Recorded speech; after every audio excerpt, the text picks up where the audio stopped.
30 থেকে 40% ভোটার যদি উপস্থিতি হয়, বিএনপি ইলেকশনে নেই, ধান কাটার বিষয়টা তো আছে। এর ভেতরে যে উপস্থিতি, আমরা বলছি আমরা এটাকে সন্তোষজনক মনে করি। উপজেলা নির্বাচন নিয়ে নিন্দুকেরা, বিশেষ করে বিরোধী দল যে বক্তব্য রেখেছে, সেটা হাস্যকর বলে প্রমাণিত হয়েছে। 139টি উপজেলা নির্বাচন হয়েছে। অনেকের আশঙ্কা ছিল খুনোখুনি, মারামারি, রক্তাক্ত অবস্থা এর মধ্য দিয়ে সমাপ্তি হবে। বাংলাদেশে কোথাও প্রাণহানির কোনো ঘটনা নেই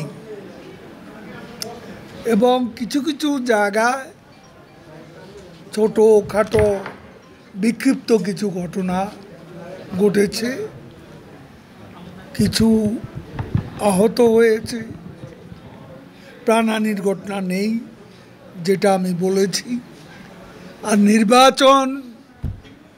এই নির্বাচনে এখন ধান কাটার একটা বিষয় আছে, তারপরে ঝড় বৃষ্টি আজকেও অনেক জেলা হয়েছে।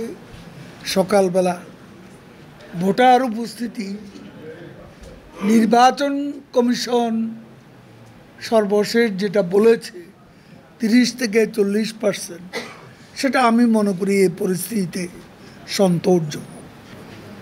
আওয়ামী লীগ প্রার্থীরাই বেশিরভাগ জিতেছে।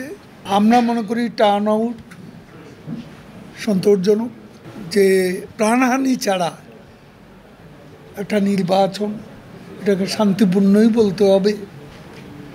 নির্বাচন কমিশন এবং প্রশাসন খুব দৃঢ় অবস্থান নিয়েছে, যে কারণে এটা তাদেরও এবং আমাদের পার্টি থেকেও আমাদের নেত্রীর নির্দেশে আমাদের নেতা কর্মীরা যথাযথভাবে দায়িত্ব পালন করেছে।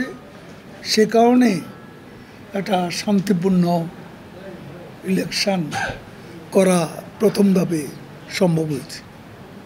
30 থেকে 40% ভোটার যদি উপস্থিতি হয়, বিএনপি ইলেকশনে নেই, অনেক দল নেই, তাদের সমমনস্ক, সে অবস্থায় এই উপস্থিতি, এই প্রাকৃতিক পরিবেশে ধান কাটার বিষয়টা তো আছেই।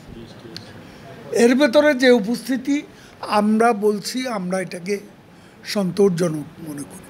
এটা পাগলের প্রলাপ। ইলেকশন তো করবেই না, ইলেকশন তো একদম একেবারে একটা প্রহসনমূলক, যেখানে জনগণ আসবেই না ভোট দিতে, সেখানে এত টাউন আউট কী করে হল? বিএনপির নেতারাও অনেকে ইলেকশন করছে। বিএনপি তাদেরকে বহিষ্কার করেও তো নির্বাচন থেকে দূরে সরে রাখতে পারে। স্থানীয় প্রয়োজনে স্থানীয় সরকারে বিরত রাখা, নিবৃত্ত রাখা খুব কঠিন।